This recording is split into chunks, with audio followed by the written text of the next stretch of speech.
بسم الله الرحمن الرحيم الحمد لله رب العالمين والصلاة والسلام على نبينا محمد وعلى آله وأصحابه أجمعين السلام عليكم ورحمة الله وبركاته hurmatli apalar, hurmatli din qardaşlarım. Бүгінгі sizga сөйлесе келген тема ул да булса гыйлем алу һәм аның әһәмияте турында. Бәлки ул инде менә безнең бит инде октябрь айында укулар башланды, мәчет каршында дәресләр башланды.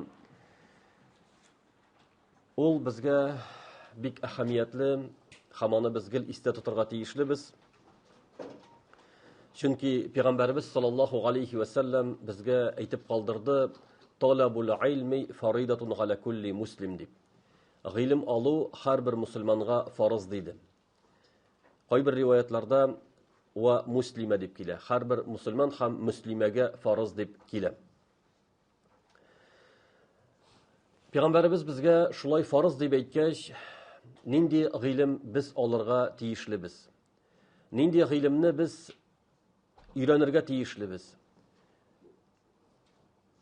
Галимнәр әйттеләр, гыйлмул хал дип әйттеләр.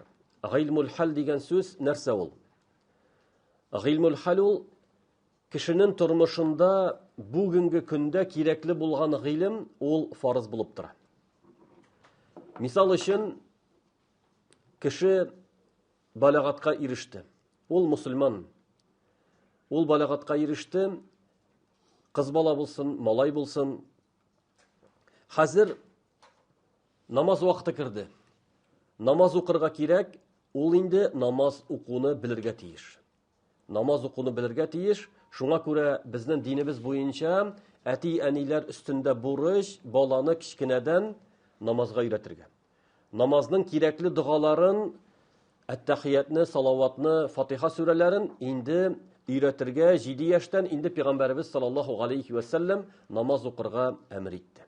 Ягъни намаз укырга балаларга без әмер итәргә тиешлебез. Инде балагатка ирешкәндә инде ул бу әйберләрне белеп кирергә тиеш була. Рамазан айы уразасы җитсә, ничек итеп ураза тотырга?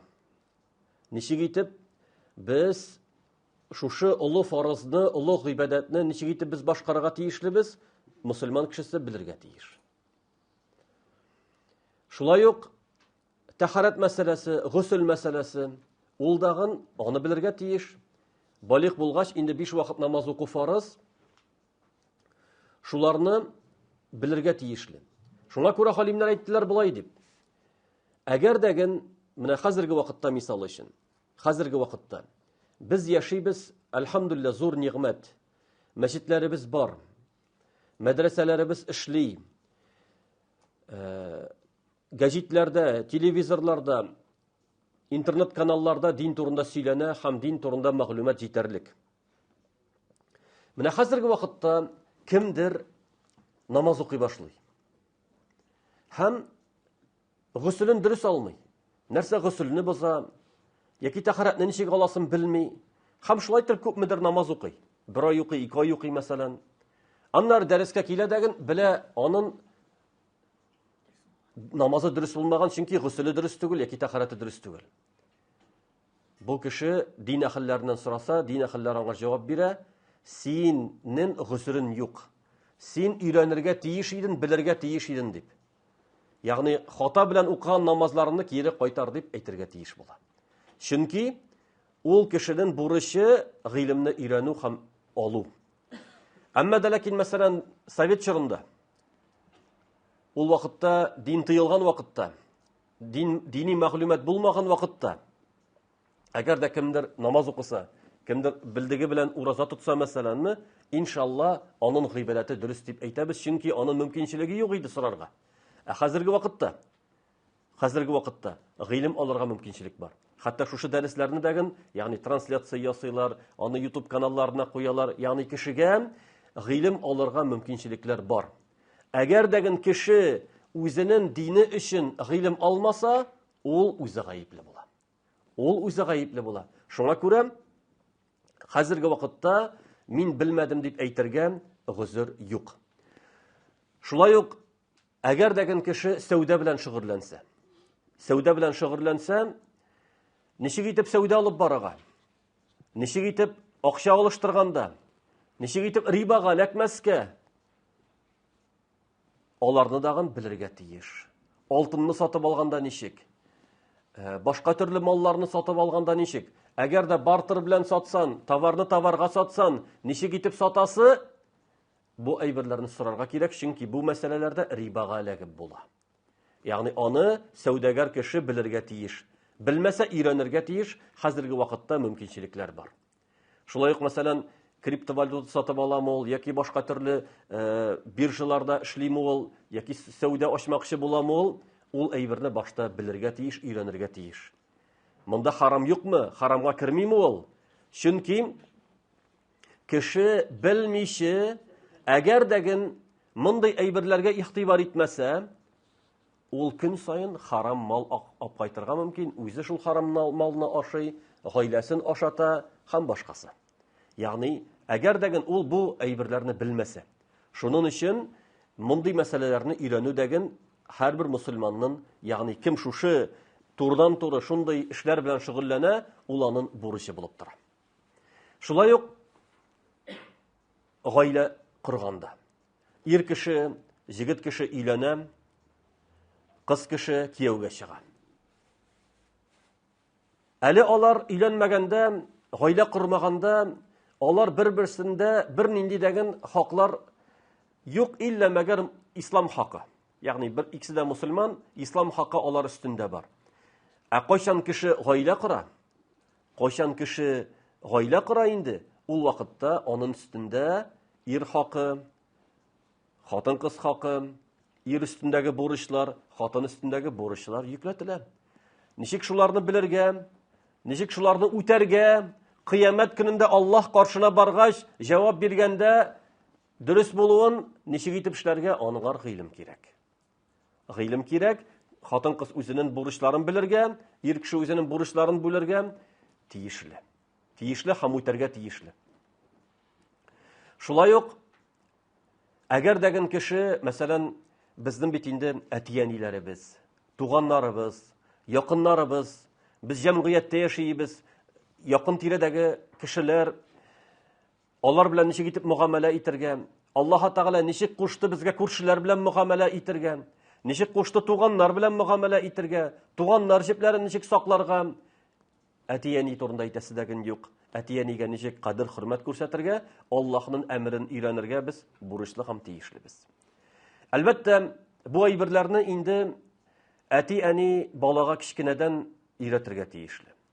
Кичкенәдән улылар хакын, әти-әни хакын, алар каршындагы балаларның бурычын әлбәттә әти-әни өйрәтергә тиешле.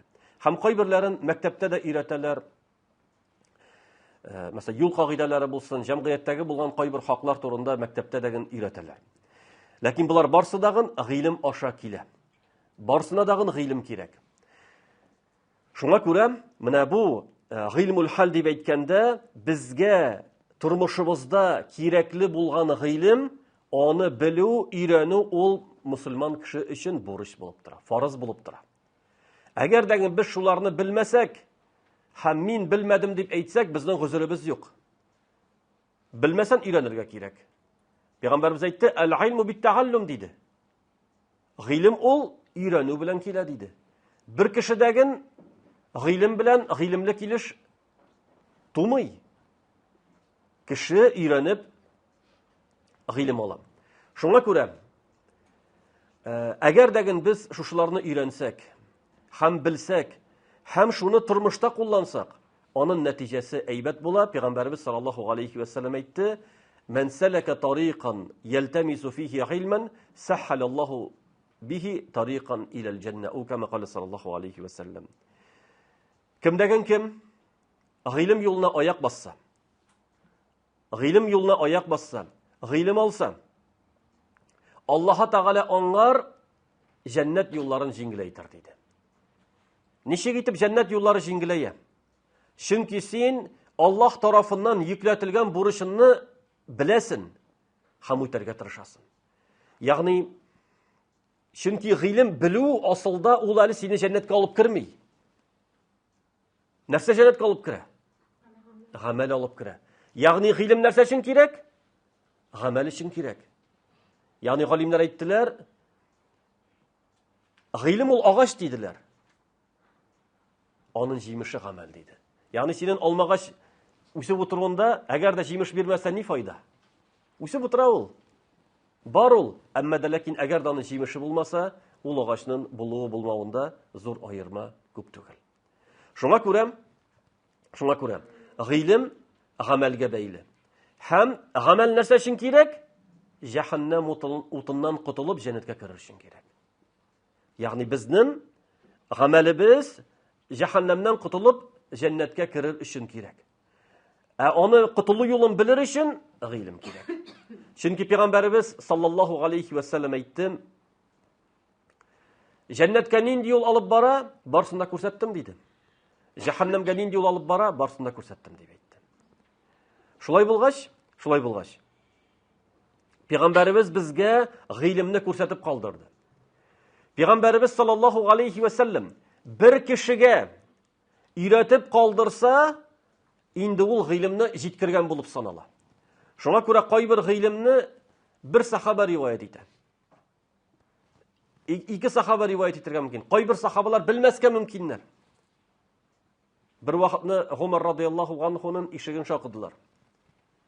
Чыгып өлгермәде, шакыган кеше китеп барды. Артыннан куып җитте дәген Абу Муса аль-Аш'ари иде радиллаһу анһум. Ник син китеп бардың диде. Абу Муса аль-Аш'ари радиллаһу анһу әйтте, мин Пәйгамбәребездән ишеттем, әл-истизану салас. Ишеккә рөхсәт сорау 3 тапкыр диде. Пәйгамбәрбез әйтте, 3 тапкыр рөхсәт сора, ачсалар кер, ачмасалар кит диде. Шуңа күрә мин ниттем ди. Гомар радиллаһу анһу әйтә, бу хадисны тагы кем белә ди? Һәм кешеләргә сорый. Бер сахаба әйтә, мин Пәйгамбәрбездән ишеттем ди. Ягъни бу сөннәтне Гомар радиллаһу анһу белмәде. Ләкин Пәйгамбәрбез бер кешегә аны җиткерсә, инде аны ул җиткергән булып саналды. Шуңа күрә Пәйгамбәрбез саллаллаһу алейхи ва саллям безгә гыйлем калдырды. Һәм әйтте, тарактукум ала маһаҗҗатин байда, лейлуха канаһариха, ла язигу анха илля халик. Мин сезне калдырдым ап-ак, яп-якты юлда. Аның төне дәген көн шикелле якты диде. Ягъни ислам дине ачык, якты юл, аны адашкан кеше генә, халак булган кеше генә адаша дип әйтте. Шуңа күрә, әлхәмдүлилләh, динебез дә гыйлем сакланды. Һәм Пәйгамбәрбез өндәде сахабаларны гыйлем алырга. Гыйлем алырга өндәде һәм шуны таратырга өндәде. Наддараллаһу мраан самига мақалати фавааха фааддаха кама самигаха. Аллаһ Тәгалә кыямәт көнендә йөзен нурлы кылсын шул кешене, минем әйткән сүземне ишетеп, аңлап, башка кешегә җиткерде ди. Ягъни сахабалар тырыштылар гыйлемне таратырга, җиткерергә. Шуңа күрә Пәйгамбәрбез вафат булгач, сахабалар мәчеттә дәресләр оештыра башладылар. Гыйлем бирә башладылар. Бер вакытны Абу Хурайра радиллаһу анһу базарга чыга. Күрә кешеләр анда алып сату белән мәшгуль. Шуннан халыкка әйтә, эй җәмәгать ди, сез монда дөнья белән мәшгуль ди. Ә бит мәчеттә Пәйгамбәрбезнең мирасын тараталар ди. Шуннан халык барсы да йөгерә мәчеткә. Йөгереп керәләр дә әзрәктән соң чыга башлыйлар. Ник чыгасың дигәч, ник чыгасыз дигәч, әне бер нәрсә таратмыйлар бит. Нишләрсең дигәч, анда ди түгәрәктә утыралар, дәрес биреп утыралар ди. Шуннан соң Абу Хурайра радиллаһу анһу әйтә, Пәйгамбәрбезнең мирасы ул гыйлем дип әйтә. Чөнки Пәйгамбәрбез саллаллаһу алейхи ва саллям әйтте, без пәйгамбәрләр акча, көмеш, алтын калдырмыйбыз, ләкин калдырабыз мирас итеп гыйлем диде. Кем шуны ала, шул зур өлеш алган булып санала диде. Шуңа Пәйгамбәр саллаллаһу алейхи ва саллям әйтте, "Мен юридиллаһу бихи хайран юфаққиху фид-дин" диде. Кемгә Аллаһ Тәгалә яхшылык теләсә, Аллаһ Тәгалә яхшылык теләсә, гыйлемдә аңлау бирер диде. Юфаққиху фид-дин, диндә аңлау бирер диде. Ягъни гыйлем бирер, диндә аңлау бирер дип әйтте. Ягъни кеше динне аңласа, һәм гыйлемгә омтылса, гыйлем алырга тырышса, Аллаһ Тәгалә бу кешегә яхшылык теләде җәмәгать. Ягъни сез мәчет ишеген ачып кергәнсез икән. Мәдрәсә ишеген ачып кергәнсез икән. Яки гыйлем алым дип шул трансляцияны кабызгансыз икән. Яки шушы вагазны тыңлыйм дип вагаз тыңлыйсыз икән, Аллаһ Тәгалә сезгә яхшылык тели. Бу Аллаһның рәхмәте. Чөнки кайбер кеше вагазны тыңламый, ул сериалын карый. Дәрескә бармый ул башка җиргә бара. Аллаһ Тәгалә тәүфыйк бирмәсә, Аллаһ Тәгалә сине мәчет юлына, Аллаһ Тәгалә сине мәдрәсә юлына алып керми. Шуңа күрә бу зур нигъмәт, һәм аңар без рәхмәтле һәм шөкер аналы булырга тиешлебез. Ягъни Аллаһ Тәгалә безгә шушы гыйлем юлын ачкан икән, һәм сиңа мәсәлән китап укырга, дәресләрне язып барырга шушыңар гыйлем ачкан икән, әлбәттә бу зур нигъмәт. Ләкин җәмәгать Пәйгамбәрбез саллаллаһу алейхи ва саллям әйтте: "Әл-Кур'ану хуҗҗатун лак ау галейк" диде. Коръанда гыйлем. Ул кыямәт көндә синең яклы була, яки сиңа каршы була. Менә без дәрестә өйрәнәбез, вагазлар тыңлыйбыз, хөкемнәрне өйрәнәбез. Бу әйбер ярый, бу әйбер ярамый. Без аларны үтибезме? Менә без хәзер гыйлем алдык, аның белән гамәл кылабызмы? Әгәр дә кылабыз икән, әлхәмдүлилләh, Аллаһның зур нигъмәте. Әгәр дә кылмыйбыз икән, үзенә кирәклене генә алабыз икән, ошамаганны юк, кирәк түгел дип калдырабыз икән, бу инде начар. Әл-алиму би'илмихи лам я'малан югаззабу qabla губбадил васан дип әйтә бер шагыйрь. Гыйлем әһле үзенең гыйлеме белән гамәл кылмаса, кыямәт көнендә путларга табынучылардан иртәрәк газапланыр ди. Шуңа күрә надан кеше кай вакытта гызырлы булырга мөмкин, әгәр дә белмәсә. Ягъни ниндидер әйберне тирәнтеп белеп бетермәсә, бәлки гызырлы булыр Аллаһ каршында. Белгән кеше инде аның өстендә бу гыйлем бурыч булып тора. Шуңа күрә алган гыйлем белән без гамәл кылырга тырышырга тиешлебез. Ягъни әлбәттә Пәйгамбәрбезнең бөтен хадисләрен өйрәнеп бетереп булмый. Белгәне белән дә гамәл бетереп булмый. Хәтта Гайша радиллаһу анха үзенең туганнарына, аны Гурва ибн Зубайр һәм башка аның апаларының оныклары индеме, туганнарына гыйлем бирә торган була. Яшьләр киләләр, аларга бер 5-6 хадис, Пәйгамбәрбезнең хадисләрен бирә. Икенче көнне килеп җитәләр. Шуннан Гайша анабыз сорый: "Сез кичә ишеткән хадислар белән гамәл кылдыгызмы?" ди. Юк ди, алайса ди, үзегезгә арттырмагыз дип әйтә хуҗҗаны ди. Ягъни кичәге белән гамәл кылдыгызмы ди. Шуңа күрә кайбер галимнәр әйтә, без ишеткән хадис белән бер тапкыр булса да гамәл кылырга тырыштык дип әйтәләр. Бер тапкыр булса да. Хәтта Имам Ахмад рахимахулла бер хадисне укыгач, Пәйгамбәрбез саллаллаһу алейхи ва саллям хиҗама кылдыргач, күпмедер зур суммада акча бирә хиҗама кылучы ясаган кешегә инде. Шул суммада акчаны бирә, Пәйгамбәрбезнең шулай эшләгән хадисе булу сәбәпле дип әйтә. Ягъни ишеткән хадис белән гамәл кылырга тырышканнар. Шуңа күрә менә без әгәр дә үзебезнең тормышыбызга кайтсак, хөрмәтле җәмәгать, монда бит инде дәрестә апалар утыра күбрәк. Ягъни безнең гади тормышыбызда безне җәннәткә алып кера торган гамәлләр нидән гыйбарәт? Барыбыз да белә. Аны никах укыганда хәзрәтләр гадәттә сөйлиләр. Пәйгамбәрбез саллаллаһу алейхи ва саллям әйтте: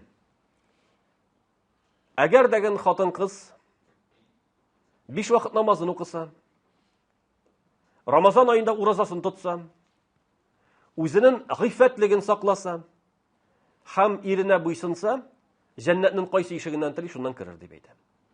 Ягъни гади генә хадис, ләкин гамәлдә җиңел түгел.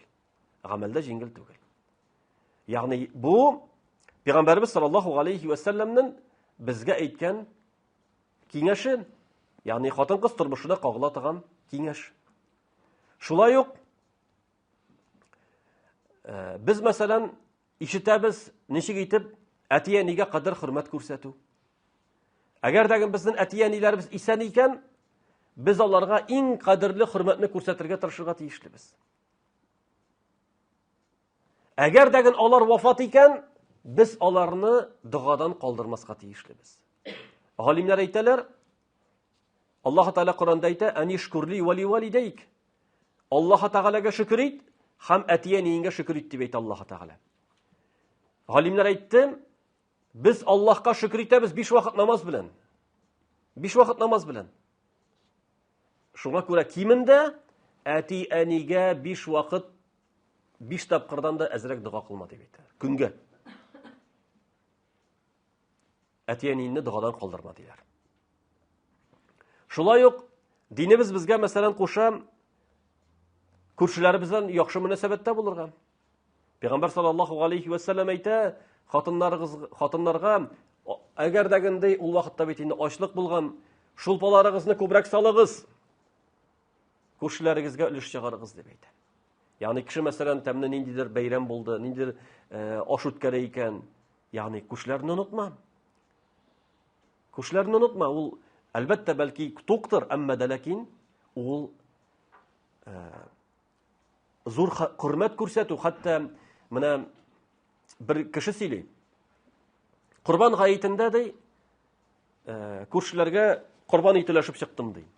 Шунда бер чуваш гаиләсе бар иде, алар ди мохтаҗ түгел ди, ләкин күрше буларак аларга шушы корбан ите керттем ди. Менә безнең бит инде корбан бәйрәме. Һәм әйттем ди, зинхар аракы белән генә эчмәгез бу. Итне аракы кулланмагыз дип әйттем ди. Рәхмәт әйтеп чыгып киттем. Берничә атнадан соң миңа керде дә ди, Коръән тәфсирен сорады ди. Хәзерге вакытта бөтен гаиләсе белән ислам динен тоталар дип әйтә. Ягъни кичкенә генә бер әйбер. Бәлки ул кеше кызыксынгандыр. Ә кайчан аның мусульман күршесе ул аңар хөрмәт күрсәтте. Һәм кайбер киңәшләр бирде, ул этәргеч булырга мөмкин. Аллаһ Таала хидаяткә күндерергә. Шуңа күрә Пәйгамбәрбез саллаллаһу алейхи ва сәлләм әйтте: "Ла тахкиранна минал магруфи шай'a" дип әйтте. Ягъни яхшылыкны әзгә санама дип әйтә. Ягъни яхшылык эшләп була икән, аны әссенмә ди. Нәрсә инде бу? Чөнки шул кечкенә син аны игътибар итмәгән яхшылык җәннәткә алып керергә сәбәп булырга мөмкин. Чөнки белмисен нинди гамәл сине җәннәткә алып керә. Хәтта бер галим вафат булгач, аның шәкерте аны төштә күрә. Һәм җәннәттә дип күрә, нигъмәттә дип күрә. Һәм аннан сорый: "И остазым ди, син җәннәткә шушы гыйлемен белән ләктеңме?" дип сорагач, "Юк" дип әйтә. Кешеләргә булышкан сәбәпле дип әйтә. Менә кешеләр миннән ярдәм сорадылар, мин аларга булдыра алганча булыштым ди, менә шул мине җәннәткә алып керде дип әйтә. Ягъни гыйлем генә түгел. Шуңа күрә гыйлем алганнан соң, гамәлгә без игътибар итәргә тиешлебез. Гамәлгә игътибар итәргә тиешлебез. Әгәр дәген ул гамәл ихластан булса, Аллаһ ризалыгы өчен булса, аның дәрәҗәсе бик югары булачак. Хәтта Пәйгамбәрбез саллаллаһу алейхи ва сәлләм әйтте: "Аллаһ Таала гафу итте бер кешене кешеләр юлыннан бер ботакны алып куйган өчен." Галимнәр әйттеләр, әлбәттә, ботакны күп кеше алып куя, ләкин бөтен кешенең дә гынахын Аллаһ Таала гафу итми. Ләкин нәрсә өчен гафу иткән? Бу кеше аны ихласлык эшләгән. Шын ихласыннан эшләү сәбәпле, Аллаһ Таала аны гафу итә һәм җәннәткә кертә дип килә. Ягъни шулай ук барыбыз да беләбез. Зиначы хатын гынахларга баткан, Ләкин сусагач су ишергә кыйга төшә. Күтәрелгәннән соң этне күрә телен асылындырган. Яңадан кыйга төшеп, үзенең аяк киеменә су салып, алып менәдәген, читегенә су салып алып менеп, шушы этне чиртә. Аллаһ Таала шул сәбәпле аны гөнаһын ярлыкый. Кайбер кеше әйтергә мөмкин, кара мин бит менә этләрне ашатып йөрим, песиләрне ашатып йөрим. Ләкин намаз укымыйм, ураза тотмыйм. Юк, алай түгел. Алай түгел, җәмәгать. Бу хадисләрне дөрес аңларга кирәк. Һәрбер этне ашаткан кешене Аллаһ Таала гафу итә дигән сүз түгел. Һәрбер песиләрне, хайваннарны ашата дигән кешене Аллаһ Таала гафу итә дигән сүз түгел. Ләкин Пәйгамбәрбез безгә шундый мисаллар китерде, шулай булырга мөмкин, ләкин бер кешегә дә гарантия бирелмәгән. Шуның өчен Пәйгамбәрбез саллаллаһу алейхи ва сәлләмнән сорагач: "Я Расулуллах, дуллани ала гамалин юдхилунил джанна ва юбаидуни ганин нар" дип сорагач: "Я Расулуллах, күрсәт миңа шундый гамәлне, җәннәткә алып керә торган, җәһәннәмнән ерагайта торган гамәлне күрсәт" дигәч, Пәйгамбәрбез саллаллаһу алейхи ва сәлләм әйтте: Ихластан Аллаһ Таалага ышанганнан соң, шаһадат кәлимәсе әйткәннән соң, 5 вакыт намаз, Рамазан аенда ураза, закат, хаҗ дип әйтте. Ягъни исламның 5 баганасын санады. Исламның 5 баганасын санады. Шуңа күрә кайбер кеше менә шундый теге фазилатлы хадисләрне ишеткәч, кара намаз укымасан дагын, ниндидер бер яхшылык эшләп, җәннәткә кирип була икән дип уйлый. Ягъни бу уйлау бик дөрес түгел. Чөнки, мәсәлән, Пәйгамбәрбез саллаллаһу алейхи ва сәлләм әйтә: Кемдәген кем ике талашкан кешене дуслаштыра икән, бу кешегә төне буе намаз укыган шикелле, көннәр буе ураза тоткан шикелле савап язылыр ди. Ягъни кешеләрне дуслаштыру шундый зур савапка ия. Ләкин галимнәр әйттеләр, нәфил намаз турында сүз бара. Нәфил ураза турында сүз бара. Фарыз намазлар синең өстеннән төшми. Фарыз намазлар синең өстеннән төшми. Кайбер кеше шулай ук ялгыша, мәсәлән. Ягъни бу әйберләргә гыйлем кирәк. Динебезне дөрес итеп аңларга тиешлебез. Кайбер кеше уйлый, хаҗга баргач, Пәйгамбәрбез саллаллаһу алейхи ва сәлләм әйтте бит: "Яңадан анадан туган шикелле бер гөнаһсыз кайтыр" дип. Гөнаһсыз кайтыр дип. Галимнәр әйттеләр, монда кеше гөнаһлар турында сүз бара. Кеше гөнаһлар турында сүз бара диделәр. Әлбәттә, әгәр дә бик ихлас булса, хаҗҗул мәбрур булса, Аллаһ каршында кабул булса, әлбәттә зур гөнаһларны киметергә аның кеше булачак, Алла бирсә. Әмма дә ләкин асылда кеше гөнаһлар турында сүз бара диделәр. Шулай ук кайбер кеше, мәсәлән, хәзер бит инде гомра бар. Барыбыз да беләбез, Мәккә җирендә намаз уку, яки Кәгъбәтулла янында намаз уку, ничә намазга тиң? 100 мең, шулай бит? 100 мең намазга тиң. Ул бер кеше санасан 80 елдан артык гомер укыган намаз шикелле. Кайбер кеше уйлый, минем каза намазлар булса, шул Мәккәдә намаз укыйм дагын, каза намазлар сызыла дип. Юк. Каза намаз сызылмый.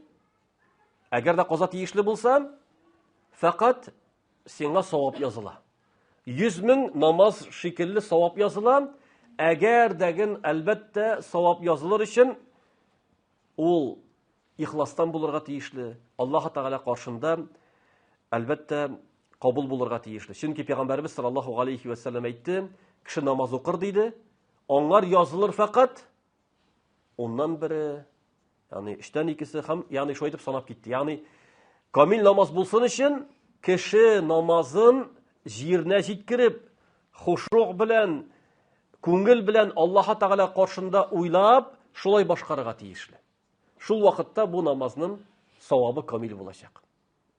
Яңадан гыйлемгә кире кайтканда, хөрмәтле апалар, гыйлем мәҗлесе, ул зикр мәҗлесе. Ул зикр мәҗлесе. Чөнки менә без галимнәр зикрләр турында сөйләгәндә булай дип әйтәләр. Зикр ул Аллаһ Тагаланы искә алу, субханаллаһ, әлхәмдүлиллаһ, ла илаха иллаллаһ, Аллаһу акбар, астагфируллаһ, Peygamberimizge salavat, bular bütünüsü degen zikir.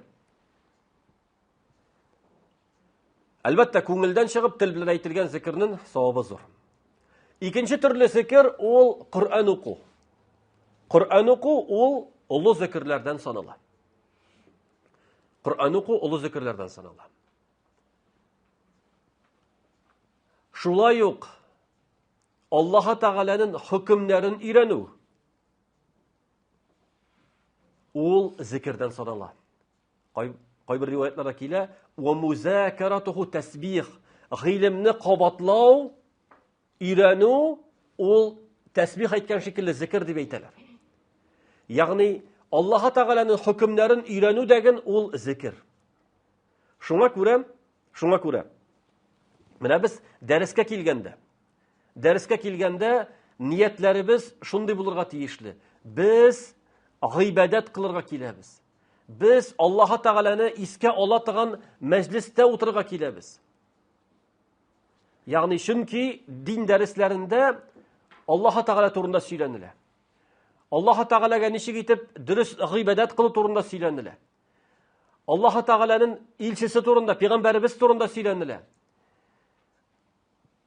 Алар пәйгамбәребез безгә өйрәтеп калдырган ничек итеп хөкемнәр, тәһарат хөкеме булсын, намаз хөкеме булсын, башка төрле хөкемнәр сөйләнелә һәм өйрәтелә. Булар бөтенесе дәген иншалла Аллаһ Тәгаләне искә алу мәҗлесенә керә. Искә алу мәҗлесенә дип әйткәндә, мәсәлән, сез монда дәрескә киләсез, шулай ук Коръан укыйсыз. Коръан дәресләре бар. Пәйгамбәрбез саллаллаһу алейхи ва саллям әйтте: "Мәҗтәмә кавмун фи бәйтин мин буютиллаһ, ятлуна китабаллаһ ва ятадарасунаху бәйнәһум, илля назалат алейһим сакина ва гашиятһум ар-рахма ва закарахумуллаһу фи ман инда." Әгәр дәген кешеләр Аллаһ Тәгаләнең йортында җыелсалар,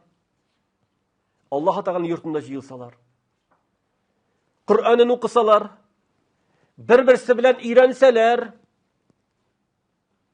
Коръан укып өйрәнсәләр, Аллаһ Тәгалә аларга тынычлык индерер ди, сакина. Үзенең рәхмәтен бирер ди. Һәм аларны фәрештәләр янында искә алыр ди. Ягъни нинди зур ниғмәт? Әгәр дә Аллаһ Субханаһу ва Тәгалә сине фәрештәләр янында искә алса. Чөнки икенче бер хадистә килә: "Мен закарани фи нәфси, закартуху фи нәфси, ва мен закарани фи мал'ин, закартуху фи мал'ин хайран минху." Кем мине, Аллаһ Тәгаләне искә алса үзе эчендә, Аллаһ Тәгалә мине үзе эчендә искә алырмын ди. Әгәр дә мине искә алса, Аллаһ Тәгаләне искә алса, кешеләр янында, мин аны искә алырмын яхшырак урында, ягъни фәрештәләр төркемендә искә алырмын дип әйтә. Шуңа күрә, менә бу гыйлемне өйрәнү, гыйлем мәҗлесләрендә утыру, моның әҗер савабы бик зур. Бик зур һәм шушы әйберләргә без тырышлык күрсәтергә тиешлебез. Чөнки шайтан моңар киртә кыла. Шайтан өчен гыйлем алучы кеше зур хәтер. Гыйлемсез гыйбадат кылучы кеше аныңар күпкә җайлырак аны адаштырырга. Гыйлем белән гыйбадат кылучы кеше, гыйлем алучы кеше аңар хәтер. Ничек шулай? Мәсәлән, шайтан кешене гынаһка кертә. Бер тапкыр гынаһ кылды, ике тапкыр гынаһ кылды. Аннар нәрсә дип килә ул аңар? Әйдә, мунафик булып йөрмә инде. Син бит барбыр яшенең гынаһ кыласың. Син бит барбыр буларны эшләмисең. Син барбыр кешеләр янында бер төрле, үзең генә бер төрле дип, төрле уйлар белән кешегә шундый әйбер әйтә. Хәзерге вакытта шулай бит инде. Үзең бул. Нәрсәгә кыланасың? Син яулык бәйләргә яратмыйсың икән, нәрсәгә аны бәйләп йөрисең дип, мәсәлән, кайбер яшь кызлар кичкенә вакыттан әниләр аларын тәрбияләп үстерә, яулык белән үстерә, әзрәк зуррак үскәч, яулыкларын салалар, нәрсә дип, үзем булам, минем нитәсе килми дип әйтә ул. Теге 200 булып йөрисе килми ди. Бу шайтанның вәсвәсәсе. Шайтан бу кешегә нәрсә ди? Сен бит барбыр ди. Әмма дә ләкин гыйлемле кешене эшли. Гыйлемле кешене эшли. Әгәр дәген гөнаһ кыла икән, әгәр дәген аның хатасы, гөнаһы бар икән, ул белә Аллаһ Тәгалә бар бер һәм гафу итүче. Аллаһ Тәгалә Пәйгамбәр саллаллаһу алейхи ва саллям әйтте: "Әгәр дә бәндә гөнаһ кылса" диде.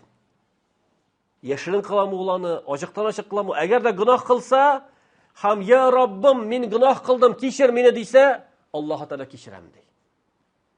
Яңадан гөнаһка кайтса, яңадан "Я Раббым, кичер мине" дип әйтсә, Аллаһ Тәгалә мине кичерәм ди. Һәм дәвам итсен дип килә. Ягъни әгәр дәген тәүбә итүне калдырмый икән, Аллаһ Тәгалә аны гафу итүне калдырмаячак. Хасан аль-Басри әйтә, шайтан тели ди, кайчан бу кеше әйтә, ярар инде мин гөнаһ кылып йөрмим, теге яшеренеп йөрмим, нәрсәгә мин алдашам дип әйтүне тели дип әйтә. Юк. Кеше нинди генә хата кылмасын, нинди генә гөнаһ кылмасын, белергә тиеш, тәүбә ишекләре ачык. Тәүбә ишекләре ачык һәм Аллаһка гафу итүне сорарга, Аллаһ Тәгалә каршында тәүбә итәргә ул тиешле. Шуңа күрә, моның өчен гыйлем кирәк. Гыйлеме булса, кеше барбыр, иншалла, туры юлга кайтырга омтылачак. Әмма дә ләкин надан булса, һәм инде төрле уйлар, вәсвәсәләр аны туры юлдан апчыгып китергә мөмкин. Чөнки без Аллаһ Тәгаләнең әмрен үтәгәндә бөтен нәрсәне аңлап бетермәскә мөмкин без. Мәсәлән, балалар, яшүсмер балалар, әти-әниләре аларга куша: "Улым намаз укы, кызым намаз укы, кызым яулык бәйләргә кирәк, намаз укырга кирәк." Әле бала моны аңлап бетерми. Шуңа күрә бала белән сөйләшергә кирәк. Балага аңлатырга кирәк. Һәм шул балаларны теге дини намаз укучы дуслар белән аралаштырырга кирәк. Алар шушыны үзләре аңлап, ягъни Аллаһ Тәгалә миңа кушты, Аллаһ Тәгалә миңа динемне өйрәнергә, динемне тотырга кушты, шуңа күрә мин динемне тотам дип аңларга тырышырга кирәк, аңлатырга тырышырга кирәк. Һәм инде, әлбәттә, бу беренче бурыч, ягъни без тырышырга тиешлебез. Һәм иң зур корал әти-әнидә ул да булса дуга. Ул да булса дуга. Ягъни балага кылган дуга әти-әнинең дугасы кабул итеп Пәйгамбәр саллаллаһу алейһи ва саллям. Шуңа күрә Коръәндә дәген Аллаһ Тәгалә әйтә: "Ва аслих ли фи зуррияти." Мөмин кешенең дугасы: "Я Раббым, минем нәселемә салах бир." Салах дигән сүз төзеклек бир. Төзеклек бир. Ягъни минем нәселем Аллаһ Тәгаләгә гыйбадәт кылучы булсын дип әйтә. Гыйбадәт кылучы булсын. Шуңа күрә Рабби җәгальли муқимис салати ва мин зуррияти. Ягъни, "Я Раббым, мине намаз укучы Ибраһим алейһиссалам дугасы, һәм минем нәселемнән намаз укучыларны кыл" дип. Ягъни кеше һәр вакытны үзе өчен һәм үзенең балалары өчен һәр вакытны дугада булырга тиешле. Әгәр дәген, ягъни, шушы әйберләргә игътибар итсәк, иншалла, без алган гыйлемнән файда алачакбыз, җәмәгать. Һәм бик мөһим, үзен алган гыйлемне балаларга һәм оныкларга өйрәтергә. Кайбер әби-бабайлар нишлиләр? Ярар, үзләре аңлагач булыр әле. Үзләре төшенерләр әле дип әйтәләр. Вакыты җиткәч укырлар әле намаз дип әйтәләр. Юк. Вакыты җиткәнне көтәргә ярамый, җәмәгать. Аллаһ Тәгалә безгә 7 яшьтә баланы намаз укытырга өйрәтергә кушты. Әгәр дәген бала өйрәтмәсә, әти-әни өйрәтмәсә, җаваплылык әти-әни өстендә. Бу әти-әни, әгәр дә инде синең балаларың үсеп беткән икән, син үзең дәген соң гына дингә килгәнсең икән, оныкларыңны өйрәт. Балаларын өчен дуга кыл һәм мөмкинчелек булганда киңәшенне бир. Ягъни башла асылдан. улым, менә, ла илаха иллаллах Мухаммад Расулуллах дип әйт. Ла илаха иллаллах дип әйтеп йөр. Улым, менә сиңа җомга көнне мәчеткә кереп садака салып чык әле. Әниин сиңа куша. Менә минем теләгем, минем исемнән, әтиеннән вафат булган әтиен яки әби бабай исеменнән садака салып чык әле. Ягъни балаларыгыз гадәтләнсеннәр изге гамәл кылырга. Әйтмичә түгел, кайбер вакытта кайбер апалар улым өчен дә курбан чалдырдым әле ди. Ул аның турында белми дәген, игътибар да итми. Юк. Улым әйдә курбан чалыйк әле. Әйдә менә бергә, әйдә акчасын әйтеп табабыз, менә бергә ниятле. Ягъни кеше ниятләсен изге гамәл кылырга. Чөнки бер изгелек икенче изгелекне чакыра.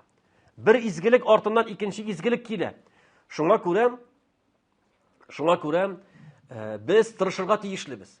Ягъни син әйткәч тә намазга басмаска мөмкин ул. Әмма дә ләкин башла асылдан. Ягъни садака саларга күнексен. Садак изгелек кылырга гадәтләнсен. Һәм бу гамәлне Аллаһ ризалыгы өчен эшләргә дип.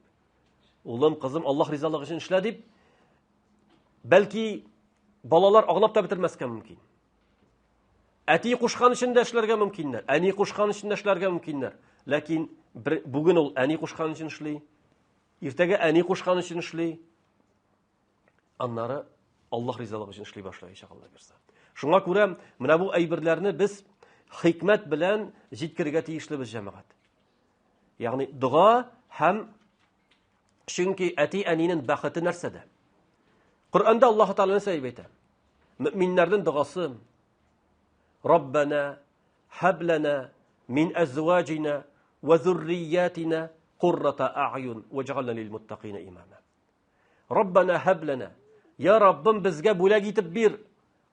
Min azwajina bizning xotinlarimiz. Min azwajina va zurriyatina bizning bolalarimiz, naslimiz bizga bo'lsin ide qurrata a'yun. Ya'ni ularga qarab salqin şotliq ko'z yoshlari chiqsin edi.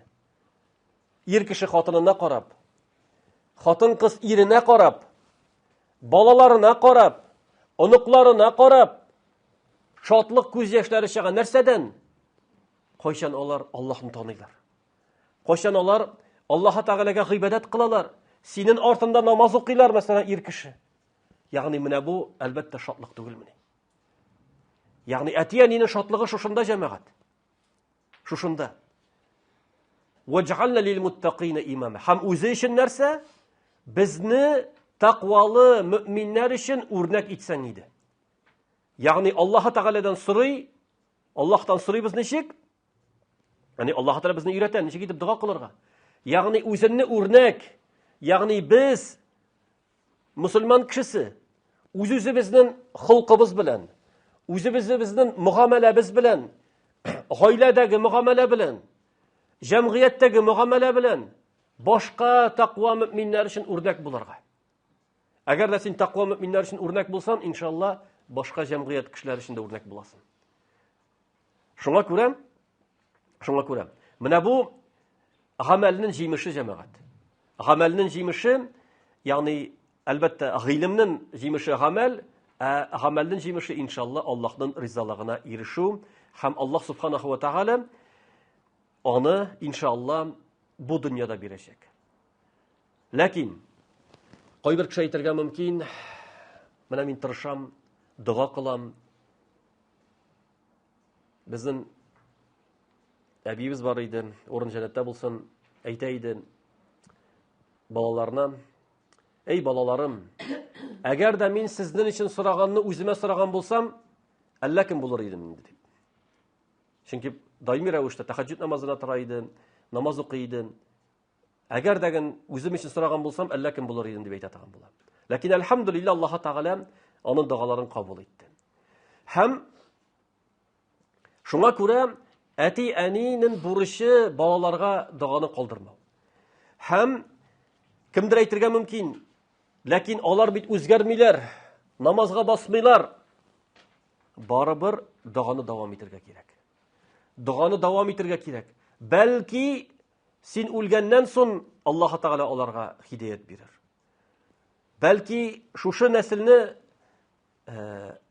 alıp barışı, gıybet kılışı bendelerden kılır. Çünkü bizge savap kilenişik, tırışlık için şemaat. Bir tapkır dua kılgan için tügül, kişi kub itip, tırışıp dua kılsa, Allah Teala'nın inşallah cevabı kile, hem netice bulu, her vakitte dağın, ali ol,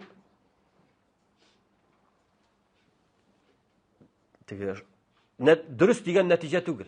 Mesela, Peygamber sallallahu aleyhi ve sellem aytam, ol tüşünde köre, Musa peygamber ümmetin köre, özünün ümmetin köre, hem köre peygamberlerinin kıyamet gününde peygamberler bulaşaktı.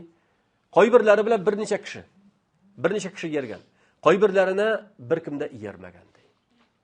Yani bu peygamberler davet kılmadılar mı? Yok, davet kıldılar. Allah'a şakırdılar. Lakin netice bulu şart değil. Bizden Kur'an'da en köp davet kılışı peygamber kim? Qaysı peygamber turunda Allah Teala en köp davet kıldırınaydı? Nuh aleyhisselam, şulay bit. Kur'an'da Allah Teala 950 yıl davet kıldı dey. Akimegen neçe kişi otura? Qaybir tefsirlerde en köpü 82 kişi deyip gele.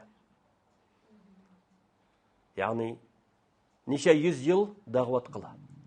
Şuna köre. Mında alimler aytalar, tırışlıkını ko'rsatadi deb aytalar. Tırışlık.